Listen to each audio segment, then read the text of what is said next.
So today we are going to deal with relations and functions. So today we have this topic, relations and functions. This is a very good topic and very first topic of 12th class, and in 11th we have already studied this. Okay. So what is the relation now? Before defining the relation and functions, we need some terms which are related to the relations and functions. Okay. So the very first term is that's called as Cartesian product. Cartesian product. Let's assume that I have two sets, two non-empty sets I have. Let A and B are two non-empty sets. Let A and B are two non-empty sets. Okay. Let A and B are two non-empty sets. Then a set of all possible ordered pairs between A and B is called Cartesian product. It's called the Cartesian product of A and B. Okay. So set of all possible ordered pairs between A and B is known as Cartesian product. Okay. Let's assume that we will take an example. A is a set 1, 2, 3. Okay. And then we have B a set nothing but 4, 5. Then what will be the A cross B? A cross B is nothing but we have to make a pair, one with 4 and one with 5. So 1, 4 will come and 1, 5 will come. Then 2, 4 and 2, 5. Correct? 2, 4 will come and 2, 5 will come. Got it? Then 3, 4 will come and 3, 5 will come. Nice. 3, 4 will come and 3, 5 will come. So this is called the Cartesian product between the two sets. Okay. So you should remember we need this Cartesian product to define the relations as well as the functions. Okay. So this was all about the Cartesian product. But you should remember, that's a very important thing. If we have A cross B, okay, A cross B, whatever we have A cross B, it will be never in general equal to B cross A. It is never equal to B cross A. In general, sometimes they are equal. When A and B are equal, then A cross B will be equal to B cross A, because this is not a multiplication, we call it A cross B and B cross A. Let's assume that once again I am taking A as 1, 2 and B I am taking as 3, 4. Okay. Now I have A cross B. What is A cross B? It is 1, 3, 1, 3, then 1, 4. Correct? Then 2, 3 and 2, 4. This is my A cross B. Correct? Now if we have B cross A, if we see B cross A is 1. So 3 will have pair with 1 and 3 will have pair with 2. Then 4, 1 and 4, 2. So this is my B cross A. So I told A cross B is never equal to B cross A. Why? See, sometimes the people will think that 1, 3 is here and also here 1, 3. No, it is 3, 1.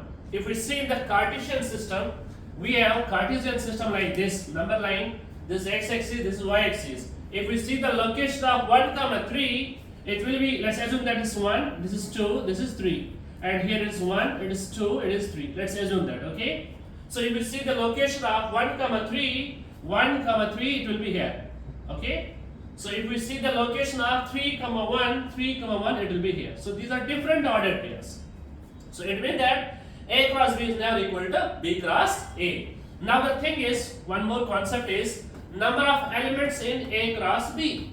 Number of elements in the Cartesian product of A cross B. It is nothing but it is n of A cross n of B. N of A multiplied by n of B. You should remember. So if we have A set, we have there 1, 2, 3, and we have B set, there is 4, 5, 6. Then what are the elements in the n of A cross B? Number of elements in the Cartesian product.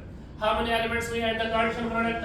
It is 3 multiplied by 3. So number of total ordered pairs in the Cartesian product of A cross B is nothing but it is 9. Got it? Any doubt? Nice.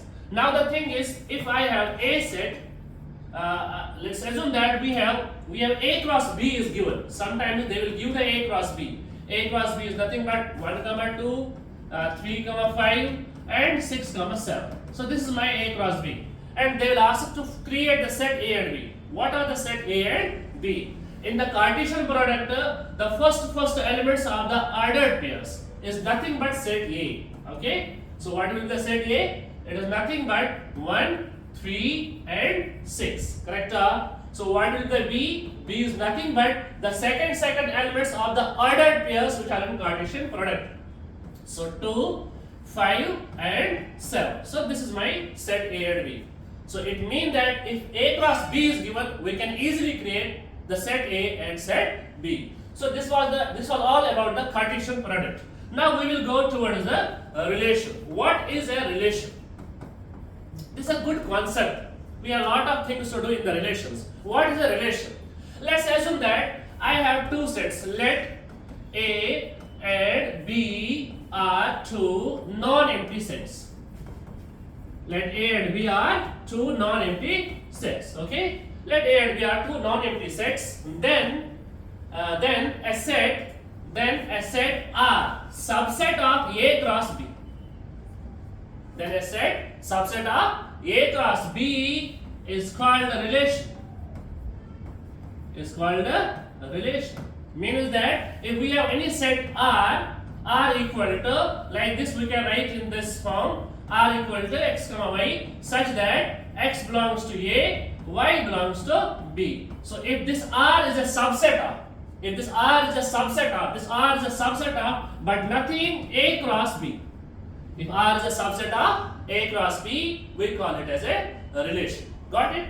Nice. Now I will take one example. Let's assume that I have A is nothing but 1, 2, 3 up to 14. Okay? A is nothing but 1, 2, 3 up to 14 element we have in this set. Now the thing is, I told you already that relation is nothing but the subset of a Cartesian product. But I am taking here only one set. It means that you have to take another set, the same set.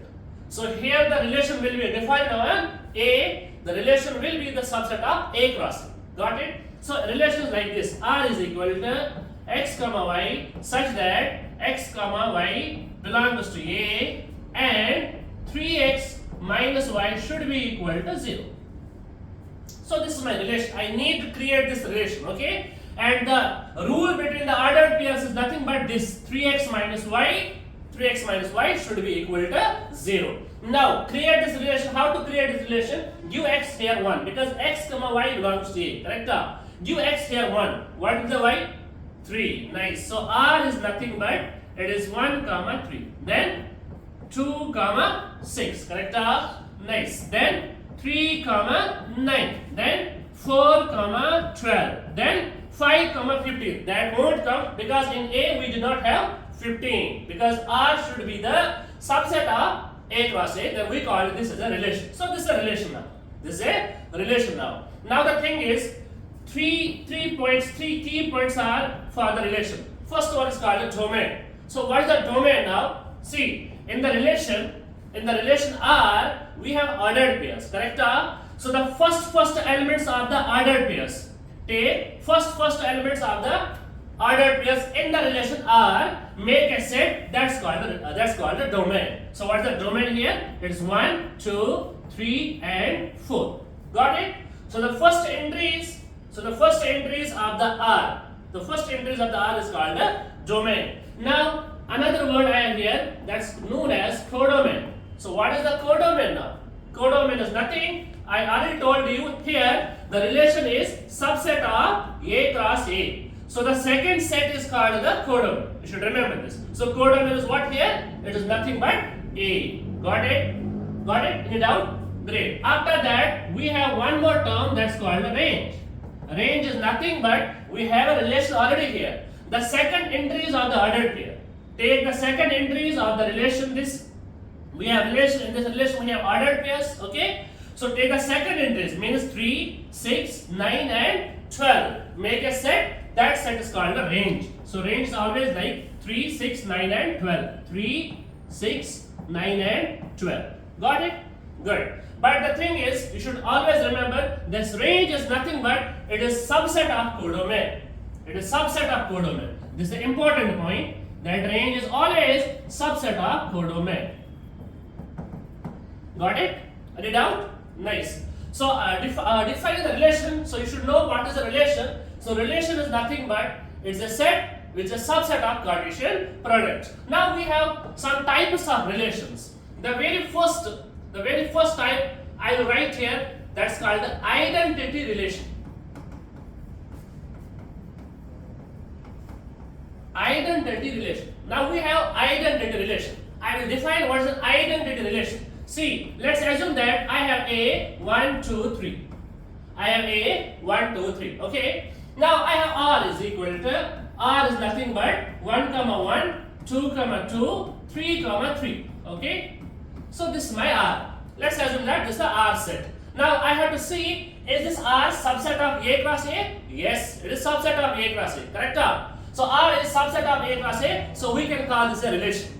Now the thing is, this relation is a special type of relation. Why this is a special type of relation? Because in the A, I have 1, 2, 3.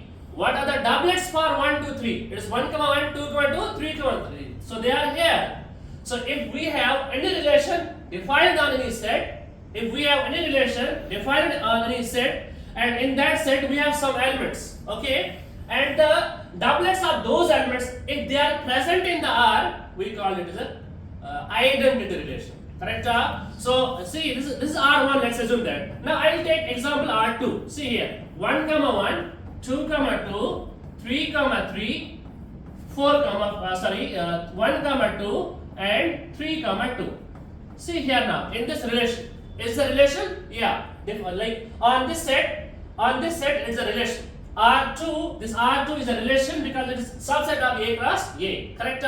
Now the thing is it identity? No, it is not identity. Why? Because I told you only doublet should be in the relation. Nothing else. Nothing else. So it is a relation but not identity. Got it? Great. Now the thing is, I will take R3. One more relation I will take. 1, 1. I will take 1, 1, 2, 2. Is this identity relation? No, it is once again not identity. It's a relation but not identity. Because I already told you, whatever the elements are in the set, here are 3 elements. Right now we have 3 elements, so the 3 doublets should be here. Then we can call it as an identity relation. Got it? Any doubt in the identity relation? I hope so. No, there should no doubt. Now after identity, we have universal relation. So what is the universal relation now? Let's assume that I have A set 1, 2, 3.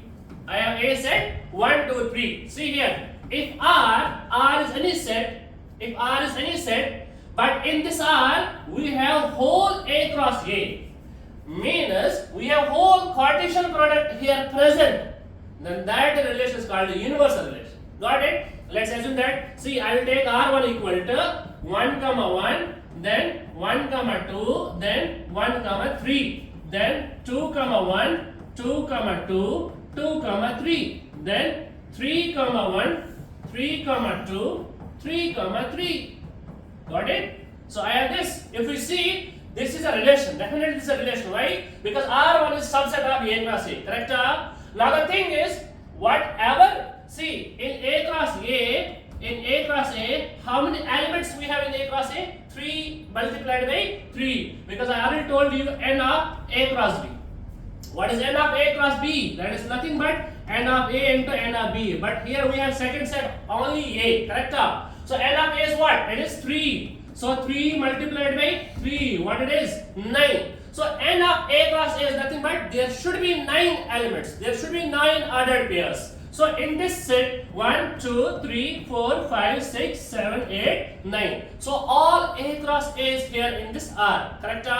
All A cross A is in this relation. So we call this as a universal relation. Got it? So if we have any relation and in that relation we have whole Cartesian product present, we call that relation as a universal relation. Got it? Nice. Now we have one more relation. We call this an easy one. empty relation or void relation.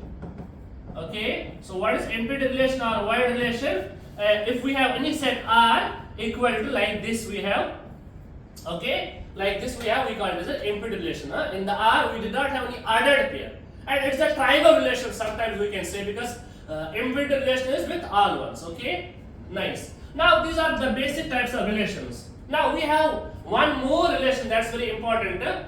So that's called a reflexive relation. Reflexive relation, and this part is very important for the examination point of view and for this JEE Mains exams also. Okay, so what is the reflexive relation now? Let's assume that I have a set equal to, once again, 1, 2, 3. I will take the previous example. If you see, we'll take this example once again. Okay, I was taking the identity. Okay, so if you see, I am telling you about the reflexive relation. Reflexive relation. A reflexive relation is same as identity, but little bit difference. For the identity, only doublet should be there.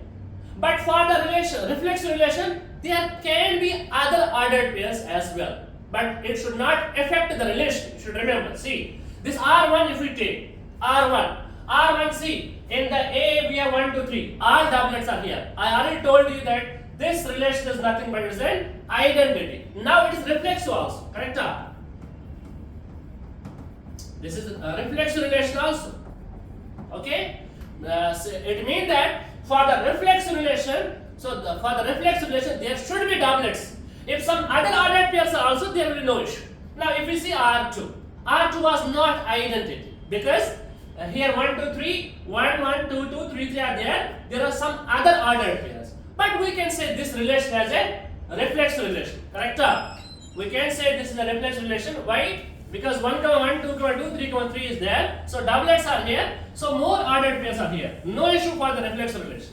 Got it? So this is called reflexive relations. After that, so now the question is